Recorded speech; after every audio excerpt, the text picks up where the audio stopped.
প্রিয় দর্শক, শুরুতেই জানিয়ে দিব সংবাদ শিরোনাম। শুরুতেই জানিয়ে দিব বিএনপির চক্রান্ত ফাঁস, দাম বাড়াতেই তেল ছাড়ছিল না সরকার। বিস্তারিত থাকছে প্রতিবেদনে।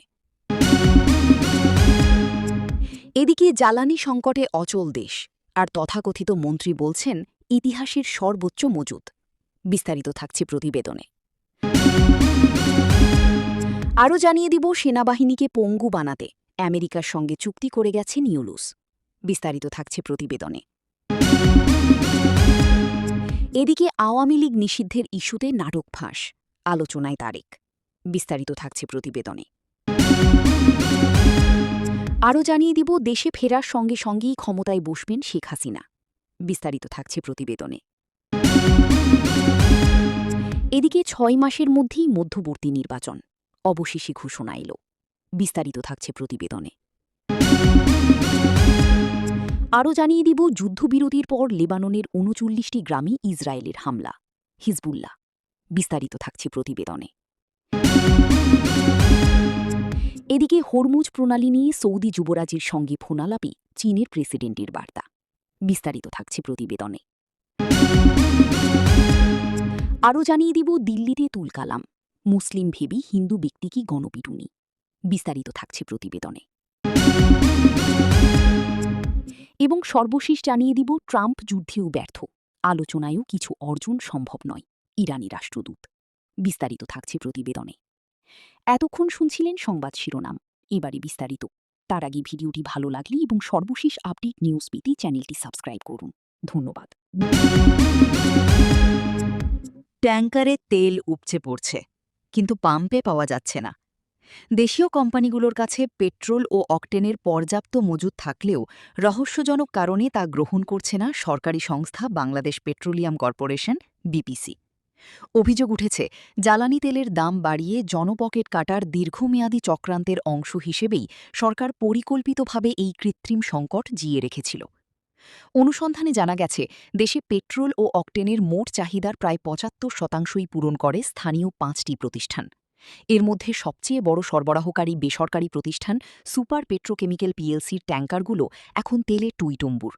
কিন্তু বিপিসি গত ৮ এপ্রিল এক চিঠিতে তাদের কাছ থেকে তেল গ্রহণে অস্বীকৃতি জানায়। সুপার পেট্রোকেমিক্যালের প্রধান নির্বাহী কর্মকর্তা প্রণব কুমার সাহা জানান, এপ্রিল মাসে ৩৭,০০০ টন তেল সরবরাহের জন্য তাদের প্রস্তুত থাকতে বলা হলেও শেষ মুহূর্তে বিতরণ কোম্পানিগুলো তেল নেওয়া বন্ধ করে দেয়।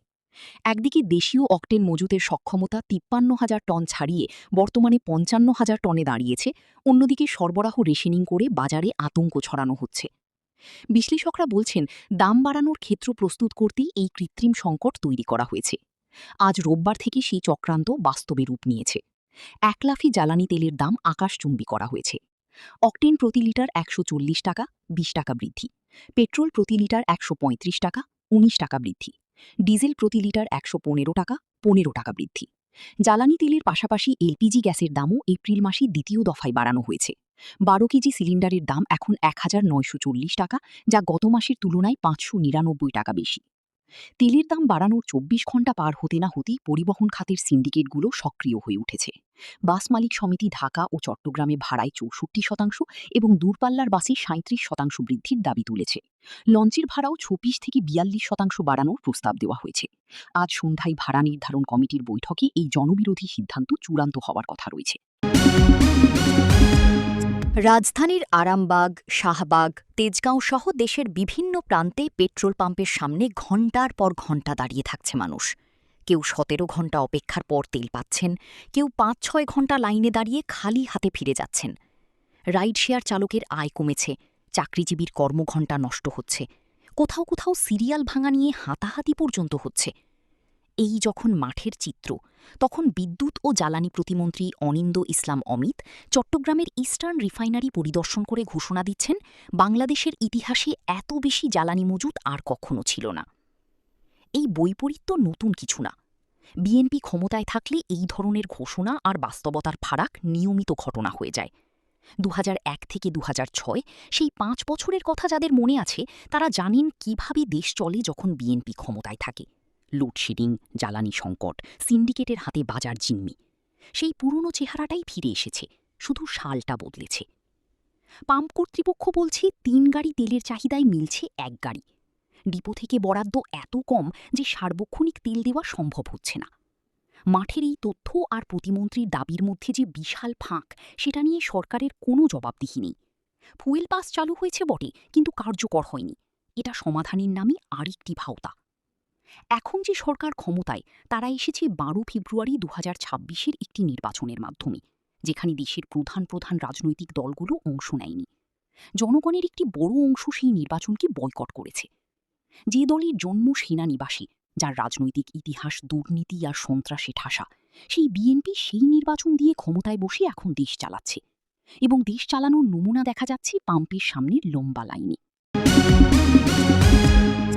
বাংলাদেশ ও মার্কিন যুক্তরাষ্ট্রের মধ্যে স্বাক্ষরিত দ্বিপাক্ষিক বাণিজ্য চুক্তি নিয়ে দেশজুড়ে আবারও আলোচনা শুরু হয়েছে। এই চুক্তির বিভিন্ন ধারা বিশ্লেষণ করে সামরিক বিশেষজ্ঞরা মনে করছেন, এর মাধ্যমে বাংলাদেশের প্রতিরক্ষা ব্যবস্থাকে সরাসরি পঙ্গু করে দেয়ার এবং সামরিক বাহিনীকে নির্দিষ্ট একটি দেশের ওপর নির্ভরশীল করে তোলার নীল নকশা চূড়ান্ত করা হয়েছে। চুক্তির সেকশন 6 এবং অ্যানেক্স 3 অনুযায়ী বাংলাদেশ তার সশস্ত্র বাহিনীর জন্য মার্কিন সামরিক সরঞ্জাম ক্রয় বৃদ্ধি করার অঙ্গীকার করেছে। তবে সবচেয়ে উদ্বেগের বিষয় হল, এটি সুনির্দিষ্ট করে বলা হয়েছে যে বাংলাদেশ নির্দিষ্ট কিছু দেশ থেকেই সামরিক সরঞ্জাম ক্রয় সীমিত করার সর্বাত্মক চেষ্টা করবে। বিশেষজ্ঞরা বলছেন, এর ফলে বাংলাদেশ তার দীর্ঘদিনের পরীক্ষিত বন্ধুরাষ্ট্র এবং সাশ্রয়ী সামরিক উৎসের বাজার হারাবে, যা প্রকারান্তরে সেনাবাহিনীকে আধুনিকায়নের বদলে মার্কিন ইচ্ছার দাসে পরিণত করবে। চুক্তির আর্টিকেল 4.2 অনুযায়ী বাংলাদেশের এক্সপোর্ট কন্ট্রোল রেজিম বা রপ্তানি নিয়ন্ত্রণ ব্যবস্থাকে মার্কিন ব্যবস্থার সাথে সামঞ্জস্যপূর্ণ করতে সম্মত হয়েছে ইউনূস সরকার। এর অর্থ হল, বাংলাদেশ কাকে সামরিক বা সংবেদনশীল প্রযুক্তি দেবে বা কার কাছ থেকে নেবে, তা এখন থেকে মার্কিন মানদণ্ড অনুযায়ী নির্ধারিত হবে। এটি একটি স্বাধীন রাষ্ট্রের জাতীয় নিরাপত্তার উপর চরম আঘাত এবং সার্বভৌমত্বের লঙ্ঘন বলে মনে করা হচ্ছে। চুক্তির আর্টিকেল 4.2.2 অনুযায়ী বাংলাদেশ যুক্তরাষ্ট্রের কোনো নিষেধাজ্ঞা বা রপ্তানি নিয়ন্ত্রণ আইন লঙ্ঘন হতে পারে এমন কোনো লেনদেন বাংলাদেশ করতে পারবে না। শুধু তাই নয়, আর্টিকেল 4.3.5 অনুযায়ী মার্কিন স্বার্থের পরিপন্থী কোনো দেশ থেকে পারমাণবিক চুল্লি, জ্বালানি দণ্ড বা সমৃদ্ধ ইউরেনিয়াম ক্রয় করা থেকেও বাংলাদেশকে বিরত থাকতে হবে। এতে রূপপুর পারমাণবিক বিদ্যুৎ কেন্দ্রের মতো গুরুত্বপূর্ণ প্রকল্পের ভবিষ্যৎ এবং দেশের জ্বালানি নিরাপত্তা হুমকির মুখে পড়বে। আওয়ামী লীগ নিষিদ্ধের ইস্যুতে নাটক ফাঁস, আলোচনায় তারেক। ঢাকা। আওয়ামী লীগকে নিষিদ্ধ করার কথিত পরিকল্পনা ঘিরে যে বিতর্ক গত কিছুদিন ধরে রাজনৈতিক অঙ্গনে ঘুরপাক খাচ্ছিল, তা এবার নতুন মোড় নিয়েছে। বিভিন্ন মহলে এই ইস্যুকে নাটক হিসেবে আখ্যা দিয়ে দাবি করা হচ্ছে, ঘটনার পেছনে রয়েছে পরিকল্পিত রাজনৈতিক কৌশল। এ নিয়ে আলোচনার কেন্দ্রে উঠে এসেছেন তারেক রহমান। ক্ষমতাসীন বাংলাদেশ আওয়ামী লীগ নেতারা বলছেন, দলটিকে নিষিদ্ধ করার প্রশ্নই ওঠে না। তাদের মতে এটি সম্পূর্ণ ভিত্তিহীন একটি প্রচারণা, যার মাধ্যমে জনগণের মধ্যে বিভ্রান্তি তৈরি এবং রাজনৈতিক অস্থিরতা সৃষ্টি করার চেষ্টা করা হয়েছে। তারা এটিকে গুজব নির্ভর নাটক বলেও উল্লেখ করেছেন। অন্যদিকে বাংলাদেশ জাতীয়তাবাদী দল নেতারা পুরো বিষয়টিকে সরকারের চাল হিসেবে দেখছেন। তাদের দাবি, বিরোধী দলকে চাপে রাখতে এবং রাজনৈতিক ইস্যু থেকে দৃষ্টি সরাতে এই ধরনের আলোচনা সামনে আনা হয়েছে। তারা আরও বলেন, তারেক রহমানকে উদ্দেশ্যপ্রণোদিতভাবে বিতর্কে জড়ানো হচ্ছে।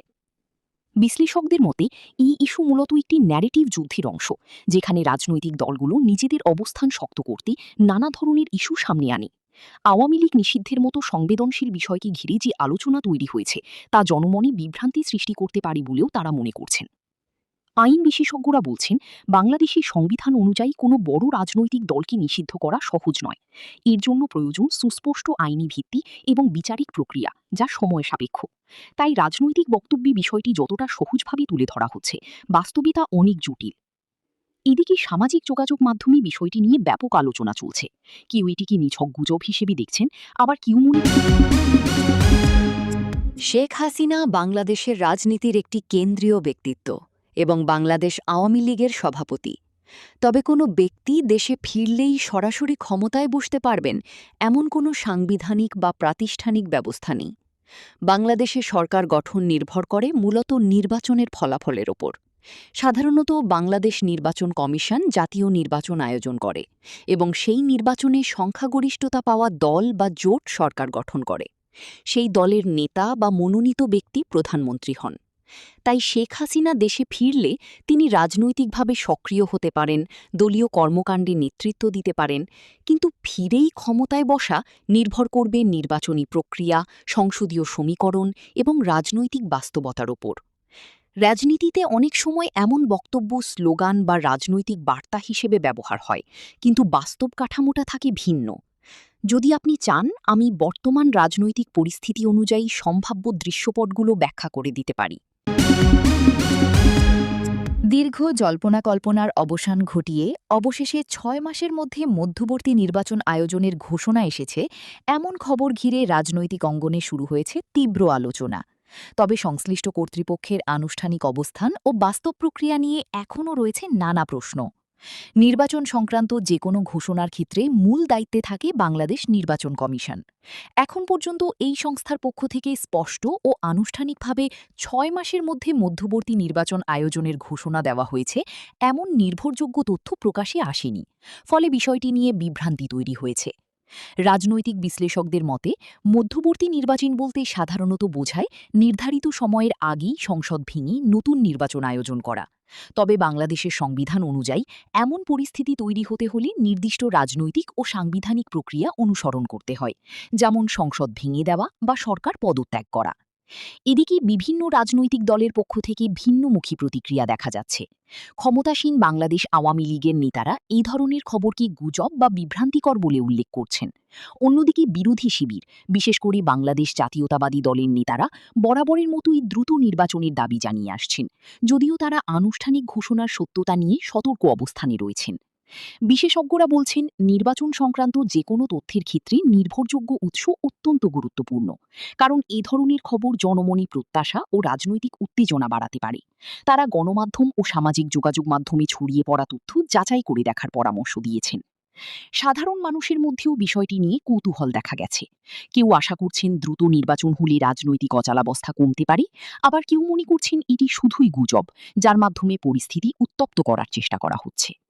সবশেষে বলা যায়, ৬ মাসের মধ্যে মধ্যবর্তী নির্বাচন, এই দাবি এখনও নিশ্চিতভাবে প্রতিষ্ঠিত নয়। আনুষ্ঠানিক ঘোষণা ছাড়া এ ধরনের তথ্যকে সতর্কতার সঙ্গে দেখার পরামর্শ দিচ্ছেন সংশ্লিষ্টরা।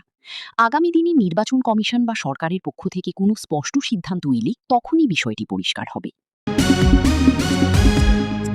যুদ্ধবিরতি ঘোষণার পর থেকে ইসরায়েলি বাহিনী এ পর্যন্ত লেবাননের দক্ষিণাঞ্চলের ৩৯টি গ্রামে হামলা চালিয়েছে বলে দাবি করেছে হিজবুল্লাহ।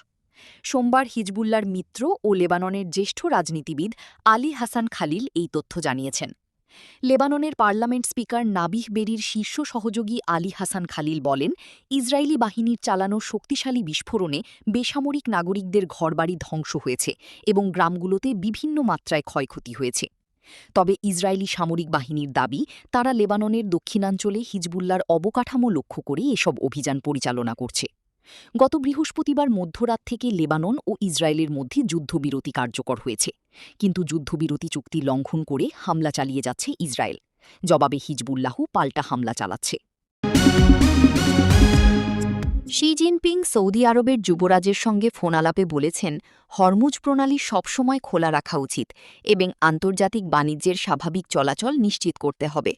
চীনা রাষ্ট্রীয় গণমাধ্যমের উদ্ধৃতি অনুযায়ী তিনি বলেন, এ গুরুত্বপূর্ণ জলপথের মাধ্যমে নিয়মিত ও নিরাপদ নৌ চলাচল আঞ্চলিক দেশ এবং বৈশ্বিক অর্থনীতির স্বার্থে অত্যন্ত জরুরি।